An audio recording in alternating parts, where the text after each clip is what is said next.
Today on the Uplevel Dairy Podcast, we are here in Rexford, Kansas at the home of McCarty Family Farms, standing in a new build that they have constructed over the past couple of years that added an additional 10,000 cows to this operation. You're about to hear from Take McCarty about how the advancements and technologies that they have made at this site are taking this dairy into the future.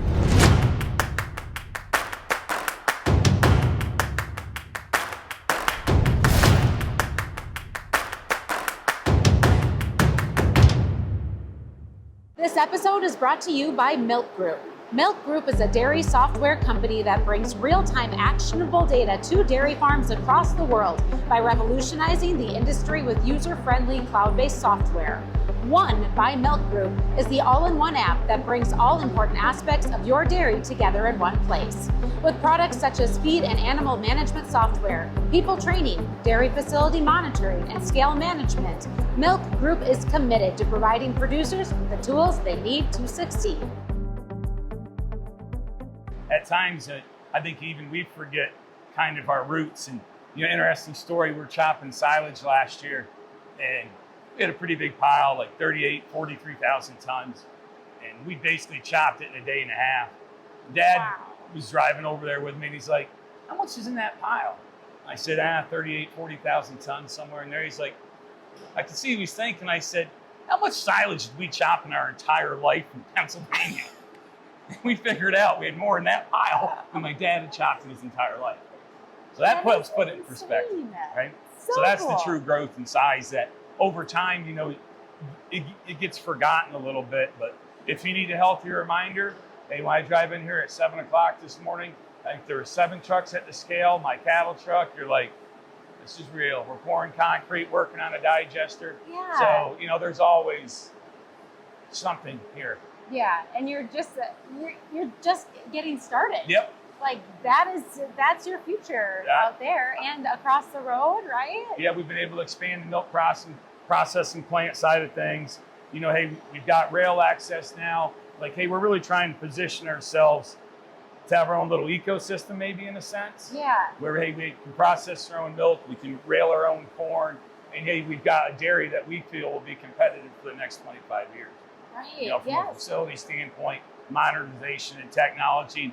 I do think the investment we made on the front end to have the ability to continue to stack technology on what we're doing, I think that's really, it's been a big adjustment for me the last couple of years. Yeah. But once you start to get somewhat comfortable with it, you realize that's really kind of how this business is going to go on this size of an operation. Yeah. So when you built MVP, it was very much putting in all the modernizations that were available at that time, 5 years ago? Yeah, 5 years ago. 5 years ago. Yep. So what did you want to bring with you from that dairy to this new site? After watching that facility for about a year and how quickly it went from a startup dairy to an established dairy, we felt like the design part of it was right. We were maybe been full 6 months, and it calmed down, And I pulled in there, and I remember telling Brock, like, I don't hear one cow. And I wanted to replicate that when we came here. And, I can tell you, if you go through our barn, you will not hear a cow. No. So that tells me, hey, we did something right from a facility standpoint. Hey, was there little tweaks and things we wanted to modify after watching some of Brock's struggles and challenges? Sure. But we knew the basic footprint was right. So, that was basically the facility side. And the technology side for us was, hey, we were always parallel dairymen. We had no idea what really was out there in a modern rotary. We have an older rotary at one of our satellite facilities, and hey, it's at end of life. It needs to be upgraded. And I know when our guys from Scott City come up here to see this facility and compare that 25-year-old rotary to this, they want an upgrade as well. So, seeing that rotary run at MVP and being able to get comfortable with its performance, and hey, absolutely how well our cows were performing there. Hey, we knew this was the next step that we needed to take. So when we look at, again, replicating some of the things that you really appreciate and valued about MVP, there was the barn side, the facility side, and then the parlor and the technology side. When I look at technology that we tried to improve upon after MVP when we came here on the facility side, hey, we really wanted to focus on moving more air. Yeah. We felt like there was dead spots in our barn there. hey, we've since gone back and added fans and done things, but we also did not like really the cleanliness of our sand. Like, we're very proud of how clean our cows are. We take a lot of pride in that. So. Sure. And you have exceptionally clean cows here, and you wanted to stay on sand in this new build. Absolutely. Even though at some point you would have biosolids available. Correct. And we're obviously, there's a digester going on site here, and hey, we were very adamant in our conversations about that. You know, hey, we're really just the manure providers. That's our role in it. But we also said we weren't willing to compromise our bedding practices and what we view as important animal welfare things for a digester. So they would really like to see me move to, solids as bedding, and we will not do that. So when you say that, I think it speaks to who you and your family are at your core. It's cow people. Yeah, for the most part. That's where we grew up. I mean, hey, it was only when we moved out here in 2000, I think we sold 212 cows at our dispersal. That was heifers, calves, dry cows, the whole shooting match. So, hey, it was, that sort of lifestyle, that sort of dairy, that size, forced us to have that sort of interaction. And hey, that's one thing that's really kind of, I think, one of the real pillars of our business is, one, how we treat our cows, but the animal welfare side of things as a whole. We're very proud of that. So tell me a little bit more about that. And I'm going to put this in the context that you just shared. You grew up with a couple hundred cows, which means you know every cow by name. Yeah, and for the most part. Yeah, but you knew those cows, and high level of care, high level of individualized care. So now here you have 10,000 cows in this barn, this set of two 120 stall rotaries.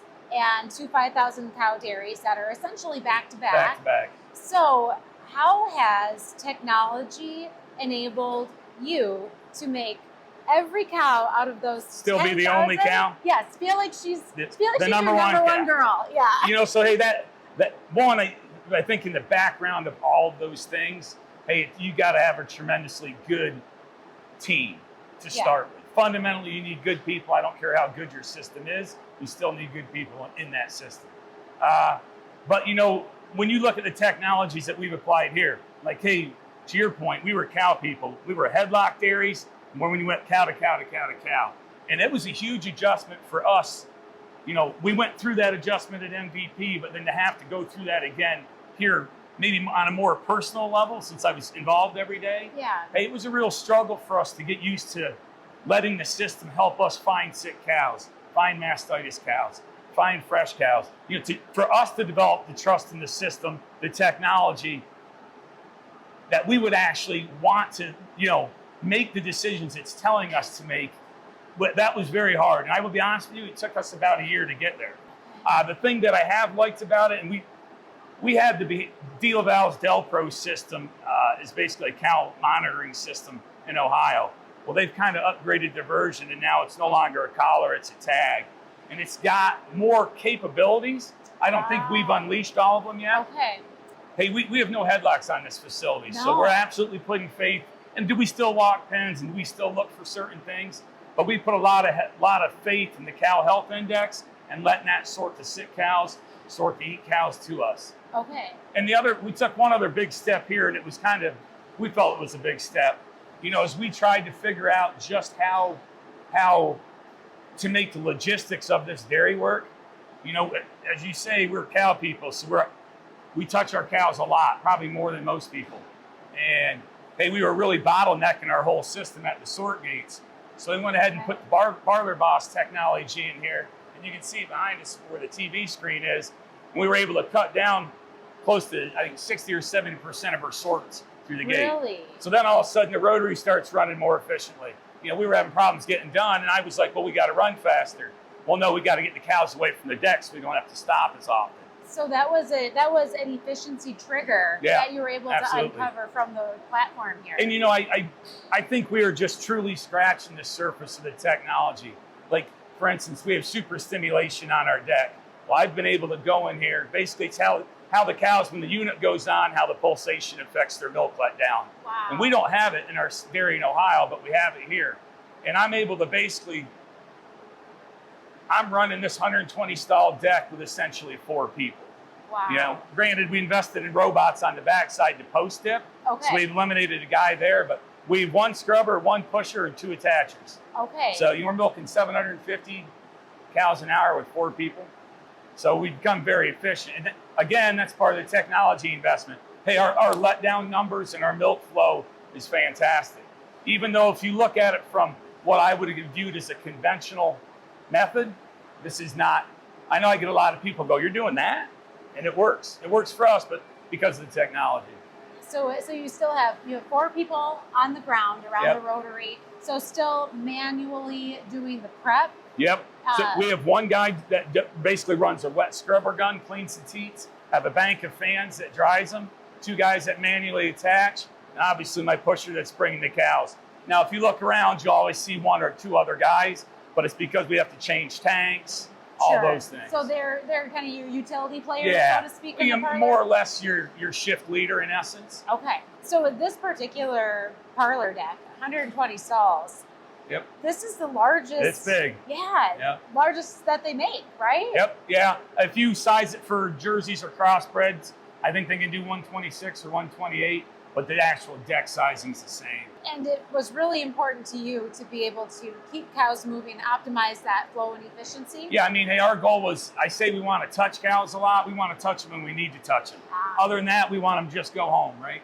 And so, hey, an efficient rotary, properly sized pens. Hey, we put a lot of matting in this facility. Hey, we want cows to be able to, basically, they're only on concrete when they're walking in the feed lanes. That's it. Okay. That's our goal. I noticed that in front of the waters and in those walkways, all of that has that rubber matting. And we did some oversized, cattle crossings. We also put in the DeLaval cow brushes, which I know it's kind of it's a neat thing and people like seeing it. I'm telling you, it's actually a really good thing for the cow. Part of the reason our cows look like they look is I'm changing brushes probably every 6 to 8 months because every brush has a cow 24/7. Speaking of brush changes, I noticed some pink brushes going in this morning. Correct.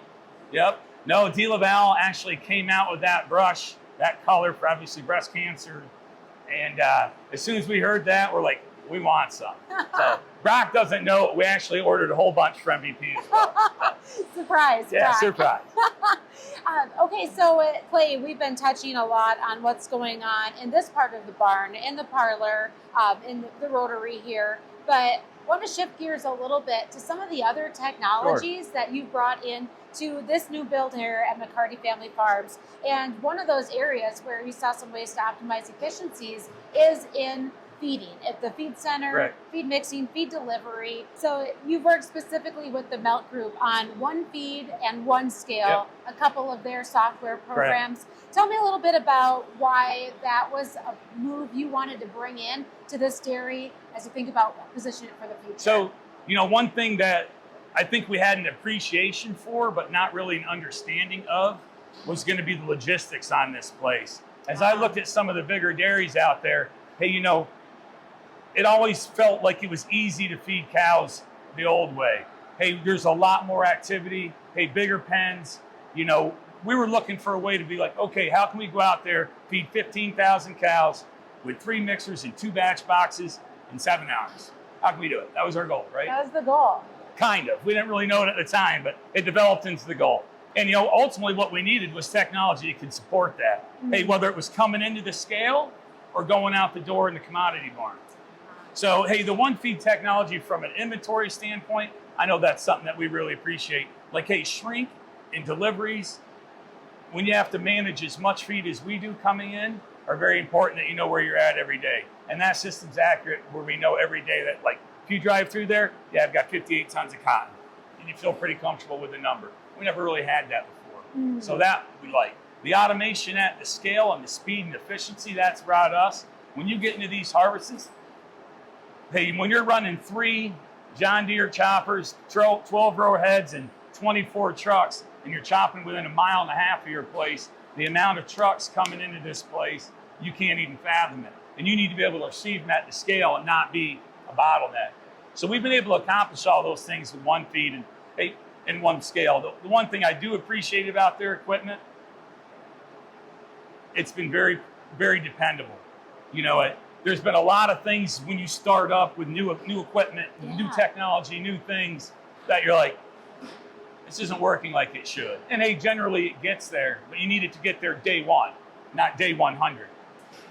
When you step back and you look at this labor of love of building out this site over the past several years, from those initial visions and blueprints to where we are today, standing right here in the fully operational rotary, what have been some of the biggest challenges for you and your family? You know, we've done things that I would have viewed as pretty stressful before. Built a dairy in Ohio, jumped into a processing operation with no idea what we were doing.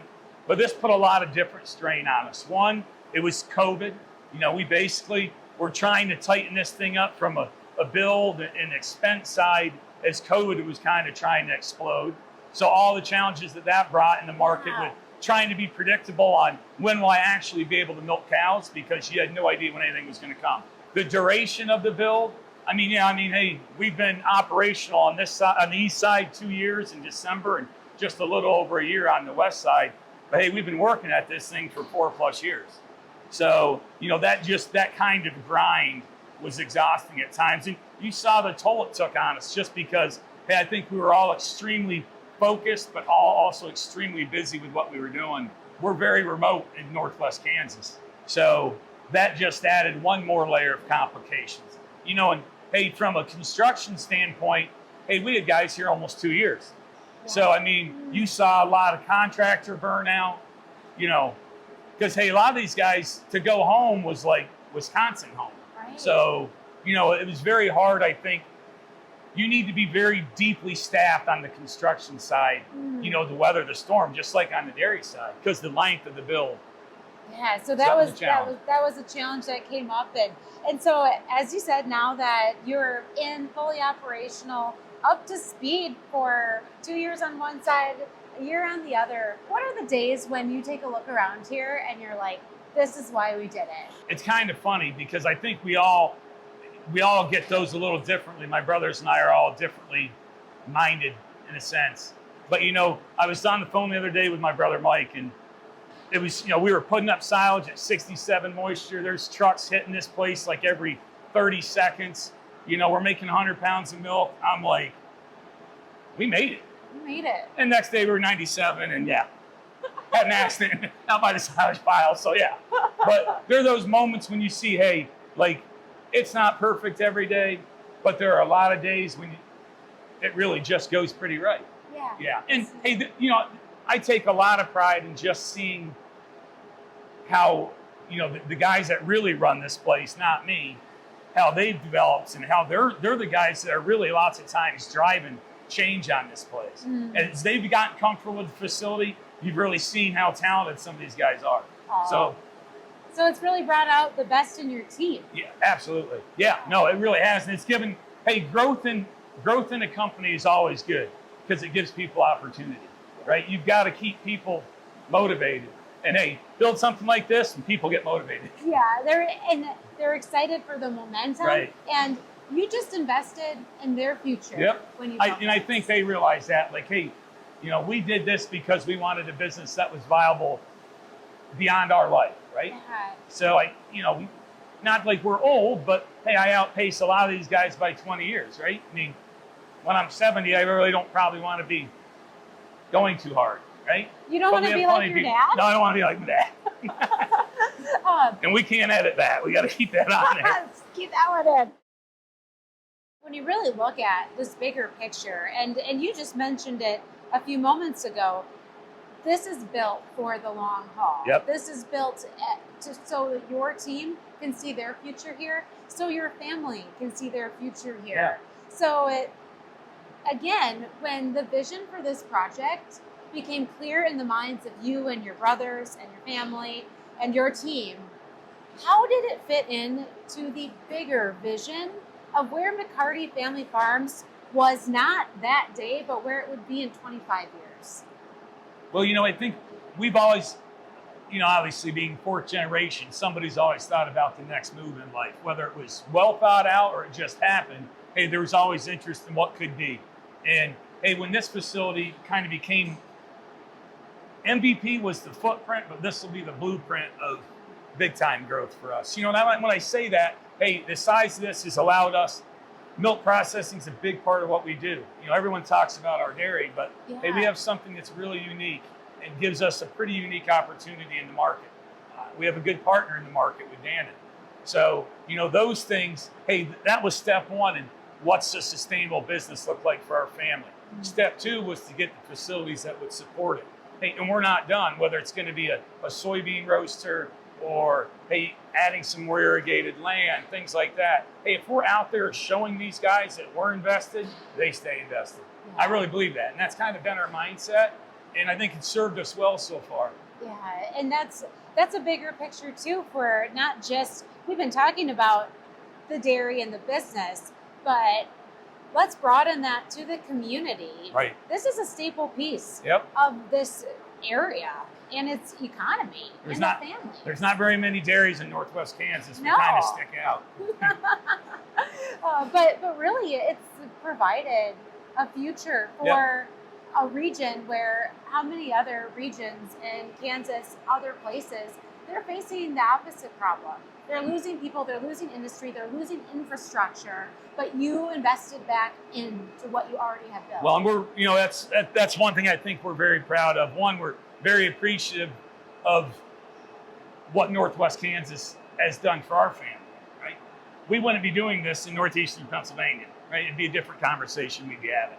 So one, recognizing the fact that we came to a good area that is pro-ag, agriculture is king here. And to be part of that community, and hey, a very local part of it, because hey, we buy almost everything locally. Our feed, everything. There's very little, and we spend a lot of money locally.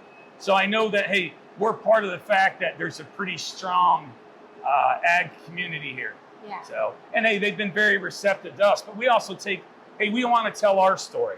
Yeah. That's been important for us. Is, hey, there's a lot of people that drive by, especially in an area where there are no dairies, and have no idea what's happening here. So that was part of what we thought about as we built this. Like, hey, something to be proud of for a lot of them.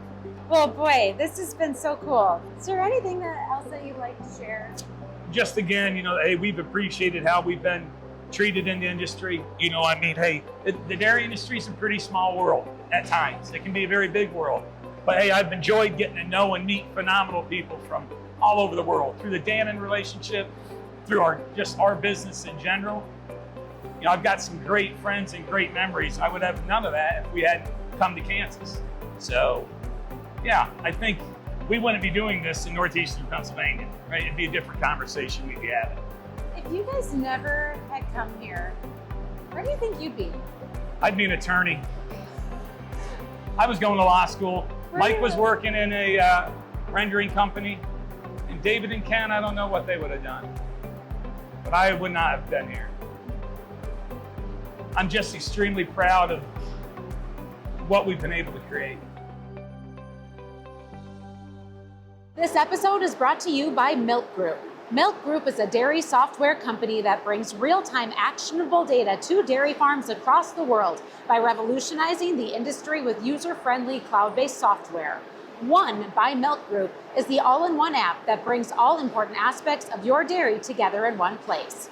With products such as feed and animal management software, people training, dairy facility monitoring, and scale management, Milc Group is committed to providing producers with the tools they need to succeed.